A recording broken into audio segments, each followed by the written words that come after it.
ಗಮನಿಸ್ತಾ ಇರ್ಬೋದು ತುಂಬಾ ಚೆನ್ನಾಗಿ ಟ್ವಿಸ್ಟ್ ಮೇಲೆ ಟ್ವಿಸ್ಟ್ ಮಹಾ ತಿರುವುಗಳು ಬರ್ತಾ ಇದೆ. ಇನ್ನ ಕೂಡ ಜಾನ್ವಿ ವಿಶ್ವ ಮನೆಯಿಂದ ಹೋಗೇ ಇಲ್ಲ, ವಿಶ್ವನ ಮನೆಯಲ್ಲೇ ಇದ್ದು ಇಬ್ರು ಕೂಡ ಒಟ್ಟಿಗೆ ಬಂದಂತ ಟೈಮ್ನಲ್ಲಿ ತನು ಕೂಡ ಪ್ರಶ್ನೆನ ಮಾಡ್ತಾರೆ, ಏನಿಬ್ರು ಒಟ್ಟಿಗೆ ಬರ್ತಾ ಇದ್ದೀರಾ ಅಂತ. ಅಲ್ಲದೆ ಈಗ ತನುಗೆ ಡೌಟ್ ಕೂಡ ಬಂದಿದೆ, ವಿಶ್ವ ಪ್ರೀತಿ ಮಾಡುತ್ತಿದ್ದಂಥ ಹುಡುಗಿ ಈ ಒಂದು ಜಾನ್ವಿ ಅಂತ, ಚಂದನ ಅಂತ ಹೆಸರನ್ನ ಹೇಳ್ಕೊಂಡು ವಿಶ್ವನ ಮನೆಯಲ್ಲಿ ಇನ್ನ ಕೂಡ ಇದ್ದಾರೆ. ಆದ್ರೆ ಈ ಕಡೆ ಜಯಂತ್ ಜಾನ್ವಿಯನ್ನ ಹುಡುಕುತ್ತಾ ಕಂಪ್ಲೀಟ್ ದಿನವನ್ನು ಕೂಡ ಕಳೀತಾ ಇದ್ದಾರೆ. ಇನ್ನ ಕೂಡ ಜಾನ್ವಿ ಸಿಕ್ಕಿಲ್ಲ, ಪತ್ತೆಯಾಗಿಲ್ಲ. ವಿಶ್ವನ ಮನೆಗೆ ಜಯಂತ್ ಬಂದಂತ ಟೈಮ್ನಲ್ಲೂ ಕೂಡ ಜಾನ್ವಿ ಮುಖ ಮರೆಸ್ಕೊಂಡು ಆ ಕಡೆ ನಿಂತ್ಕೊಂಡಿರ್ತಾಳೆ. ಹೋಗಿ ಗೊತ್ತಾಗ್ಲಿಲ್ಲ ಜಯಂತನಿಗೆ.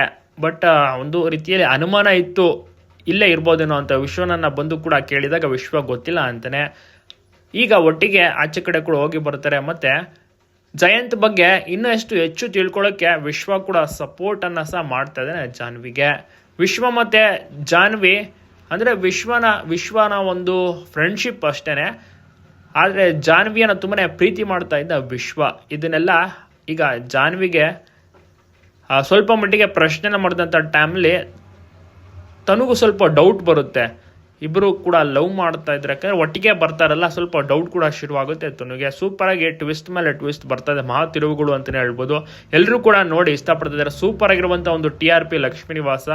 ಜಾನ್ವಿ ಪಾತ್ರವನ್ನ ಚಂದನ ತುಂಬಾ ಚೆನ್ನಾಗಿ ನಿಭಾಯಿಸ್ತಾ ಇದ್ದಾರೆ. ಇನ್ನು ಜಯಂತ್ ಪಾತ್ರವನ್ನ ದೀಪಕ್ ಅವರು ಸಖತ್ತಾಗಿ ಮಾಡ್ತಾ ಇದ್ದಾರೆ. ಇತ್ತೀಚೆಗಷ್ಟೇ ವಿಶ್ವ ಪಾತ್ರ ಕೂಡ ಬದಲಾಯಿತು. ಮುಂಚೆ ಭವಿಷ್ಯ ಮಾಡ್ತಾ ಇದ್ರು, ಈಗ ನಕುಲನ್ ಅವ್ರು ಮಾಡ್ತಾ ಇದ್ದಾರೆ.